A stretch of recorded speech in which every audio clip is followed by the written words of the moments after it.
Hello everyone, good morning. I hope की तुम्ही सगळे मस्त मजेत असाल. आम्ही सगळे पण मस्त मजेत आहोत. मी लवकर सकाळी उठली आहे 5 वाजता. अव्यूसाठी नाश्ता बनवला. त्यानंतर आमची ऑलरेडी काल रात्रीच पॅकिंग झाली होती आणि आम्ही सगळे निघालो आहेत कोकणात जायला. कोकणात एक्झॅक्ट आम्ही चाललो आहे दापोली. माझ्या घरी आल्या आहेत पूर्णिमा, माधुरी माझ्या आत्या बहिणी आणि कृषिका माझ्या काकांची मुलगी.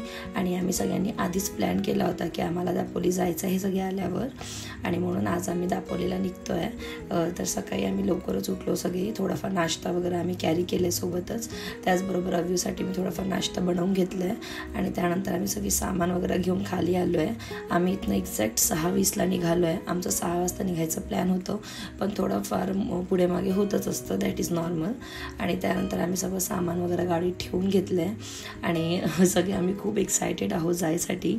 आणि सकाळची वेळ असल्यामुळे इतकं छान थंड वारा वगैरे सुरू होता.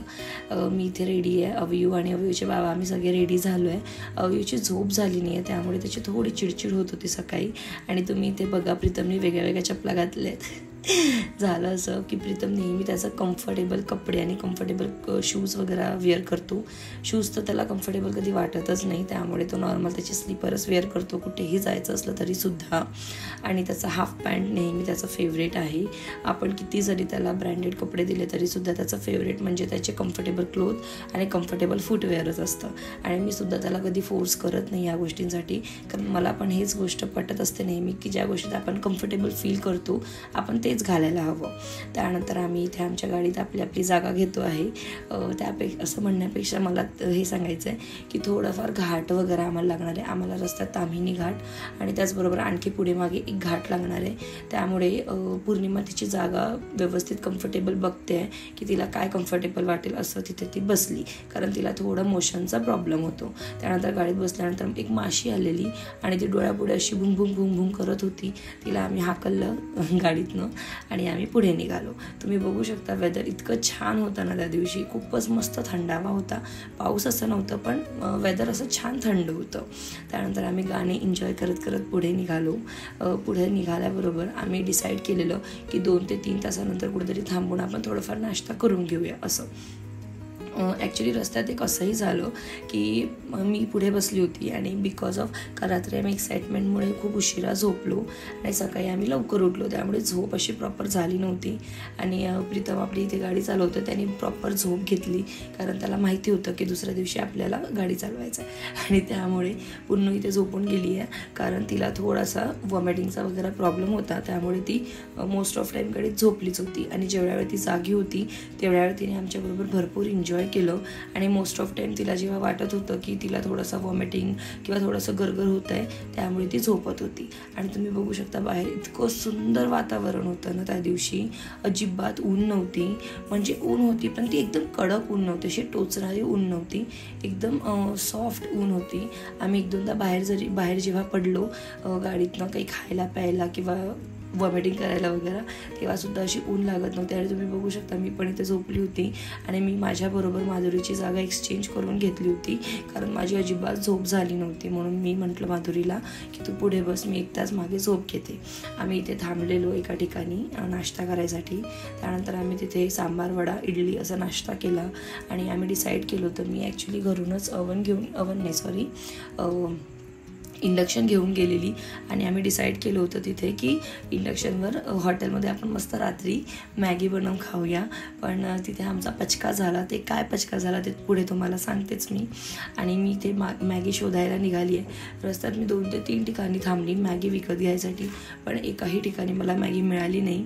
तर माझा इतका नेहमी पचका होत होता, जिथे कुठे मी जात होती की मला मॅगी हवी आहे, म्हणजे विकत घ्यायची आहे शिजवायसाठी, फक्त पॅकेट घ्यायचं होतं, तरीसुद्धा मला मॅगी मिळत नव्हती. सगळीकडे असंच म्हणायचे की आजच सकाळी संपली, थोड्या वेळापूर्वी सगळे मॅगीचे पॅकेट्स कोणतरी घेऊन गेले असं वगैरे. इथे रोड क्रॉस करताना मी थोडी घाबरत होती, कारण भरपूर फास्ट अशा गाड्या जातात आणि सगळे मोस्ट ऑफ लोक कोकणाकडेच निघाले होते, कारण हा रस्ता तोच होता.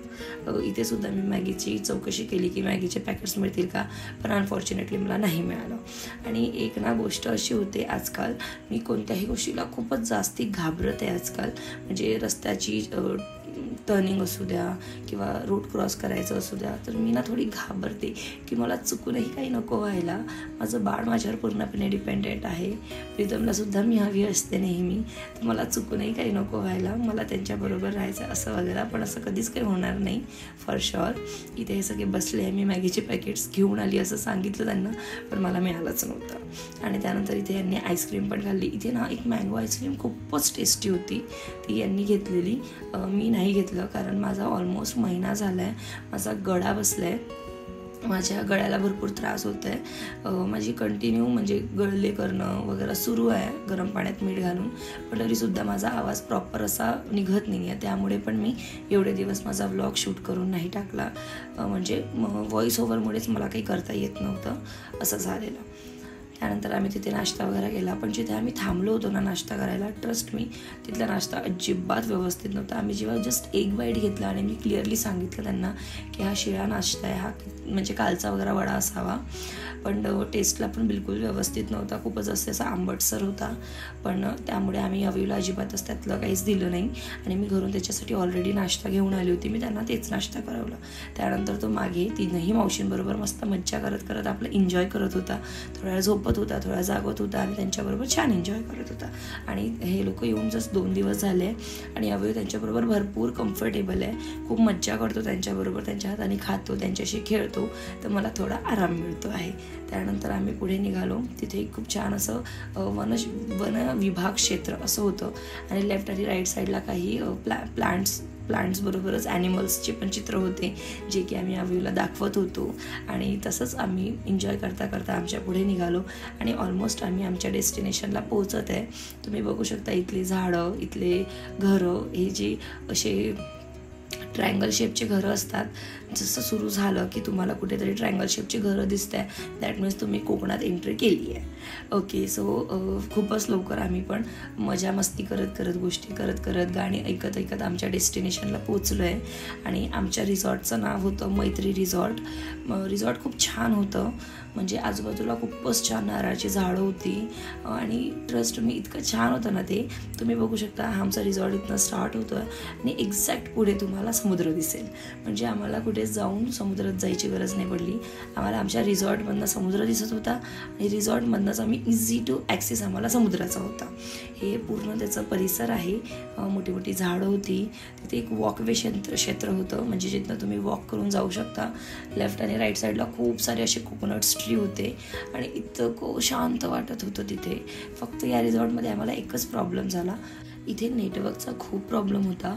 इथनं फोन करायला किंवा आम्हाला कोणी फोन करत असेल तर यायला खूप जास्ती प्रॉब्लेम होत होता, म्हणजे येतच नव्हता म्हटलं तरी चालेल. पण यांच्याकडे वायफाय अवेलेबल होतं आणि गेल्या गेल्या मला आणि प्रीतमला एक खूप मोठा धक्का लागला. ते म्हणजे ते बोलले की जी काही आमची अमाऊंट आहे त्याच्यावर आम्हाला 12% GST द्यावं लागेल. जेव्हा की आम्ही बुकिंग केलं होतं तेव्हा असं काहीच ते बोलले नव्हते. ते बोलले होते की जर तुम्हाला असं ऑनलाईन म्हणजे 12% GST नसेल द्यायचं तर तुम्ही आम्हाला कॅश द्या. पण आम्ही कॅशसुद्धा एवढी कॅरी नव्हती केली जेवढी आम्हाला तिथे द्यायची होती. मग मी गेली एका दुकानात, पण मला भरपूर स्ट्रगल करावं लागलं त्या गोष्टीसाठी सुद्धा. मी खूप लोकांना मदत मागितली तिथे, पण मला कोणीच मदत केली नाही. पुढे काय झालं ते मी सांगते. त्याच्यापूर्वी आम्ही इथे आलो, सगळे फ्रेश झालो, मी आंघोळ केली. मी आधी आंघोळ केली, मी आणि पूर्णिमाने. त्याचं रिझन असं होतं की आम्ही थोडेफार दुकानं वगैरे तिथे शोधत होतं की कोणतरी आम्हाला कॅश देईल की आमचे 12% GST वाचावं. आणि लकीली एका दुकानदाराने आम्हाला पैसे दिले आणि आम्ही इथे एंट्री केली. तसं आम्हाला त्यांनी बोललं होतं की तुम्ही इव्हिनिंगपर्यंत पैसे दिले तरी चालेल, पण प्रीतमचं असतं की व्यवहार ऑन टाईम झालेलं बरं. त्यानंतर ही आमची रूम होती, खूप छान रूम होती, 2 बेड्स होते आणि तिथे आरामात आम्ही सगळे राहू शकत होतो. जेवण वगैरे झालं होतं आमचं, थोड्या वेळ आम्ही आरामसुद्धा केला. त्यानंतर आम्ही निघालो बीचकडे. तुम्ही बघू शकता इतकं सुंदर बीच आहे ना ते, म्हणजे क्लीन होतं, असं घाण काहीच नव्हतं, झाडं भरपूर होती. आणि इथे आम्ही भरपूर सारे असे रील्स बनवले जे की तुम्ही माझ्या ऑलरेडी शॉर्ट्समध्ये बघितलं असेल. आणि मैत्री रिसॉर्टमधनं जस्ट आम्ही आमच्या हॉटेलमधनं निघालो, हॉटेल म्हणण्यापेक्षा रूममधनं निघालो आणि थोडं 50 मीटरच्या डिस्टन्सवरच हा समुद्र होता. तुम्ही बघू शकता असं नेचरच्या आजूबाजूला राहिल्यानंतर ना एक वेगळीच फिलिंग येते, एक वेगळं सायलेन्स होतं आणि इतकं शांत होतं की एक रिफ्रेशमेंट मिळालं, एक ब्रेक मिळाला आम्हाला घरातून बाहेर पडल्यावर. रोज घरची कामं, कंटिन्यू बाळाला बघणं, त्याचं रडणं, या सगळ्या गोष्टींपासून त्यानंतर बाहेर निघाल्यावर ना ऑनेस्टली खूप छान वाटलं. आणि एक माझ्यासाठी एक खूप मोठी गोष्ट होती की माझ्याबरोबर माधुरी पौर्णिमा आणि कृषिका होती, जे मोस्ट ऑफ टाईम अवयूला सांभाळत होते आणि मला खूप असं रिलॅक्स करायला मिळालं इथे. त्यानंतर मी अवयूची झोप झाली होती ऑलमोस्ट. त्यानंतर मी अवयूला म्हटलं की चल आता मी तुलासुद्धा बीचवर घेऊन जाते. आणि तो पण मस्त शूज सॉक्स घालून माझ्याबरोबर हातात हात घालून पुढे निघाला. आणि तुम्ही बघू शकता अवयू आता भरपूर कॉन्फिडंट झाले आहे पायी चालण्यासाठी. मी मोस्ट ऑफ टाईम त्याला कुठेही घेऊन जाते तर त्याची पाण्याची बॉटल नेहमी जवळ ठेवते, कारण मुलांना थोड्या थोड्या वेळात पाणी द्यायला हवं. तसं तर उन्हाळा होता, भरपूर उन्हाळा होता, म्हणजे ऊन होती पण अशी टोचणारी ऊन नव्हती. पण उन्हाळा असल्यामुळे मुलांना हायड्रेटेड ठेवणं खूप गरजेचं आहे.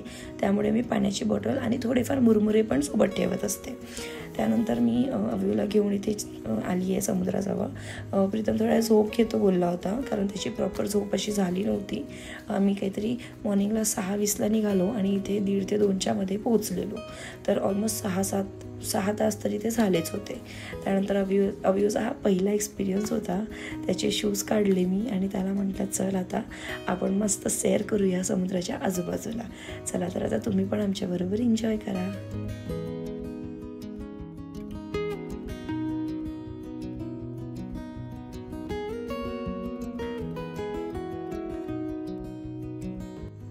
अवयूला इथे भरपूर छान असं वाटत होतं, कारण ना जेव्हा तो असं त्याला चांगलं वाटत असते ना तर तो खूप एक्सायटेड होतो, असं पुढे मागे चालायला वगैरे बघतो.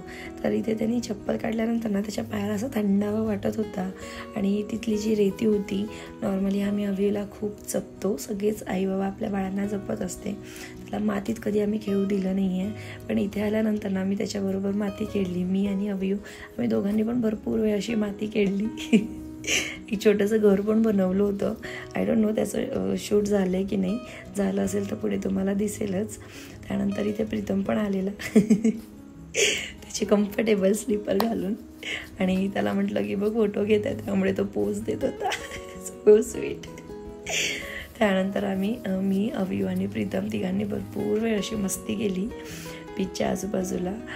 त्यानंतर प्रीतम बोलला की त्याला सनसेट बघायचा आहे आणि तो त्याचा सनसेट एन्जॉय करत होता आणि मी अवयूला घेऊन परत आली.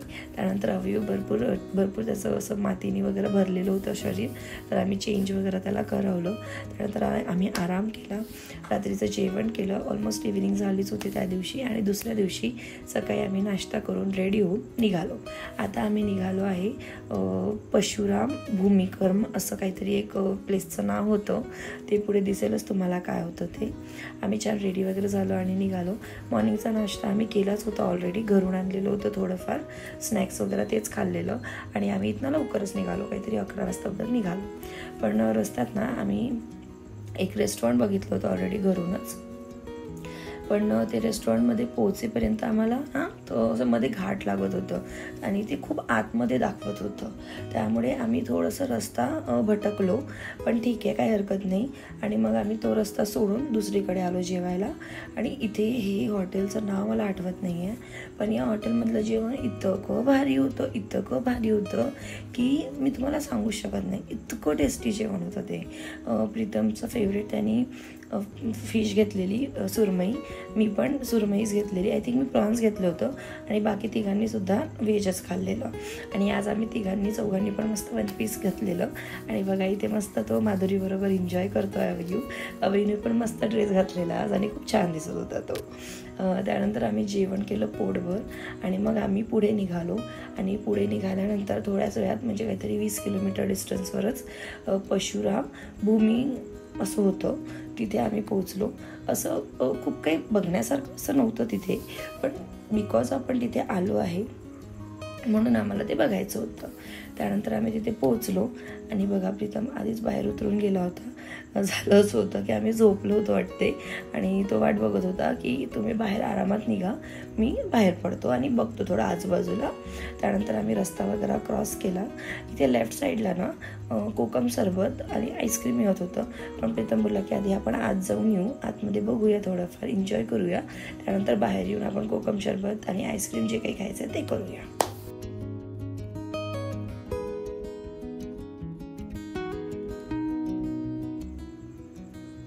तुम्ही इथे बघू शकता, इथे पुढे जर थोडं पुढे गेलं ना तर इथे एक इकोसिस्टीम आहे. ते जे तुम्हाला खाली दिसते ना असं आर्क फॉर्ममध्ये, ते इकोसिस्टीम आहे. तिथे आज जाता येतं. आता आम्ही जाणारच आहे. आणि त्यानंतर वर तिथे ना परशुरामचं खूप मोठं असं स्टॅच्यू आहे. भरपूर मोठी ती अशी मूर्ती आहे. इथे इथनं आत एंट्री केली की लेफ्ट साईडला असं थोडंसं स्लोप आहे तिथनं, आणि त्यानंतर स्लोप उतरल्या लगेच राईट साईडला परत एक स्लोप आहे. इथे सुद्धा ना एक वेगळीच पॉझिटिव्हिटी होती. भरपूर असं शांत होतं. आणि हे जिथे आम्ही राहत होतो त्याच्या एक्झॅक्ट अपोजिट साईडला वरच्या साईडला होतं. म्हणजे भरपूर असं वरच्या साईडला होतं ते. इथे ना कोकमचं झाड होतं. बघा आम्ही चाललो आहे ना, इथे डाव्या साईडला तुम्हाला दिसत असेल मोठं झाड. आम्ही इथे आमचं लक्ष गेलं आणि हे होतं कोकमचं झाड, ज्याचे कोकम शरबत बनतं, ज्याचं सोलकढीसुद्धा बनतं आणि भरपूर साऱ्या कोकमचं यूज आहे. जर तुम्हाला कधी लूज मोशन झालं, पोटात त्रास आहे किंवा कधी खूप थकवा येतो आहे तर तुम्ही कोकम सरबत प्या. तुम्हाला खूप रिफ्रेशमेंट वाटेल. खूप म्हणजे खूप. निंबू शरबतला सुद्धा ते मागे सोडतं. त्यानंतर आम्ही तिथनं आत गेलो आणि एक्झॅक्ट अपोजिटला लेफ्ट साईडला आंब्याचं झाड होतं. तिथे एवढे आंबे लागले होते, काही पिकलेले सुद्धा होते आणि ते गुलवून खाणारे आंबे होते. ते सुद्धा खाली पडले होते भरपूर सारे.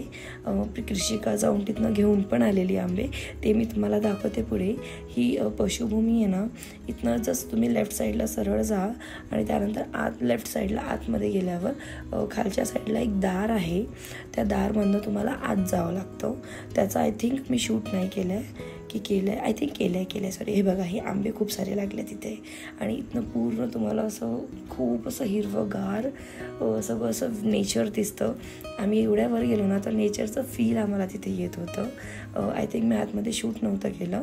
तिथे आपला स्वतःचाच आवाज आपला तिथे इको होतं आणि तिथे आंबे आम्ही घेऊन आलो तिथनं त्या झाडाचे. खूप टेस्टी आंबे होते, खूप गोड आंबे होते ते. जेव्हा आम्ही त्या आतमध्ये गेलो ना तिथे ते परशुरामचं एक स्टॅच्यू होतं, त्यांची पादुका होती आणि थोडंफार काहीतरी त्यांच्या भाषेतच म्हणजे संस्कृत भाषेत त्यांचे श्लोक लिहिलेले होते. आम्ही तिथे जास्त वेळ थांबलो नाही, जस्ट 5 मिनटं थांबलो. थोडं आरडाओरडा केला म्हणजे तिथे लिहून होतं शांतता ठेवा म्हणून, पण जस्ट आवाज इको होत होता म्हणून आम्ही थोडाफार बोललो. त्यानंतर आम्ही लगेच वापस आलो. त्यानंतर प्रीतमने इथे कोकम शरबत एन्जॉय केला आणि आम्ही आईस्क्रीम एन्जॉय केली आणि त्यानंतर आम्ही निघालो परतीला. परत निघताना प्रीतमने मला आधीच बोललेलं तिथे एक फोर्ट आहे जे की आहे मुरुड बीचला. पण मला आधी वाटलं की तिथे जाऊन कायच करणार आपण, कारण आपण जिथे राहतो आहे तिथे सुद्धा बीच आहे. पण प्रीतमचं मन होतं तिथे जायचं, पण ऑलरेडी खूप उशीर पण झाला होता आणि अवीला भूकसुद्धा लागली होती. त्यामुळे आम्ही तिथे नाही गेलो आणि आम्ही परत आमच्या हॉटेलला आलो. आता हॉटेलला पोचल्या ऑलमोस्ट सनसेट होणारच होता. घरी पोचलो, थोडं फ्रेश झालो. फ्रेश झाल्याबरोबर प्रीतम परत त्याचा सनसेट बघायला गेला. त्याला इव्हिनिंगला बीचचा तो जो आवाज येतो ना पाण्याचा, तो त्याला भरपूर असं आवडतं. त्यानंतर सनसेट होत होता, ते सुद्धा त्याने मस्त एन्जॉय केलं. म्हणजे एकटाच होता तो, आम्ही सगळे नव्हतो. म्हणजे आय थिंक माधुपण्णू गेलेली, मी अवीला घेऊन घरीच होती. आता इथे तुम्ही बघा, आपण जेव्हा कोकणात येतो ना तर एक नेचरचं वेगळीच फिलिंग असते. म्हणजे ही झाडं झुडपं, त्यानंतर तो हिरवा कलर जिथे तिथे तुम्हाला हिरवं दिसेल. आता तरी आम्ही उन्हाळ्यात आलो आहे, तर तिथे तुम्ही पावसाळ्यात गेले ना तर इतकं हिरवं आणि इतकं थंड वारा असतो की नेक्स्ट लेवल. तुम्हाला अतिशय चांगलं वाटेल. आणि म्हणजे एकदा तरी तुम्ही कोकणात पावसाळ्यात नक्कीच जा. मी आणि प्रीतम बाळ व्हायच्या आधी आम्ही 1-2दा गेलो आहे आणि त्यावेळेस आम्ही 2 व्हीलरने गेलो आहे. आम्ही भयंकर मजा केली, कारण तिथला जो वारा असतो तो जो म्हणजे खूप छान वाटतं. झाडं झुडपं, वारा, बीचचा येणारा तो पाणी आणि पाण्याचा तो आवाज खूपच तुमच्या मनाला तृप्त करतो. नक्की तुम्ही सुद्धा जाऊन या. त्यानंतर आम्ही परत आमच्या हॉटेलला आलेलो आहे.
आम्ही वापस येताना तिथे भरपूर असे फणस लागले होते आणि एक फणस आम्ही तिथनं घेऊन आलो.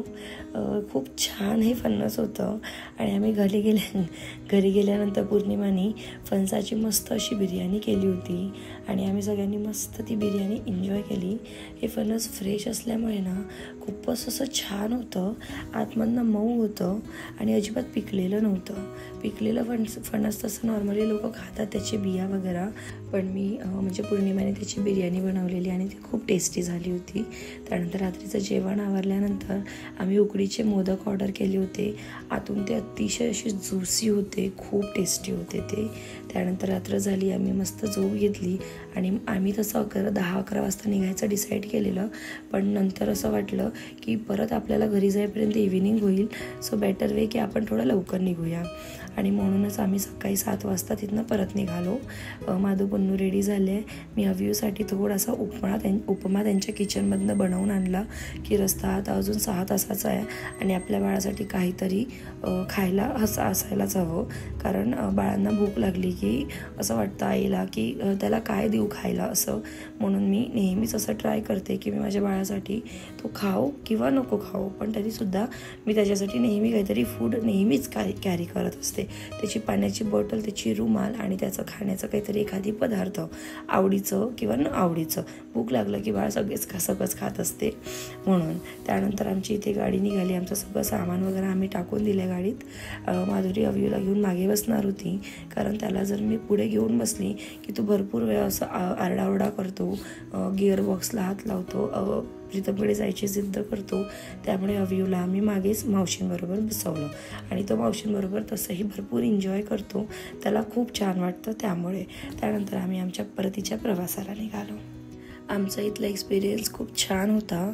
रिसॉर्टसुद्धा भरपूर छान होता, म्हणजे 5 आउट ऑफ मी त्यांना 4 स्टार नक्की देईल. जेवण असं मनासारखं इथे नाही मिळालं आम्हाला मैत्री रिसॉर्टमध्ये, पण ओव्हरऑल छान होतं. तुम्हीसुद्धा नक्की हा मैत्री रिसॉर्ट कन्सिडर करू शकता. आणि आम्ही खूप मस्ती केली, खूप मज्जा केली, भरपूर असे रील्स बनवले, खूप फोटोज काढले आणि खूप मस्त वाटला.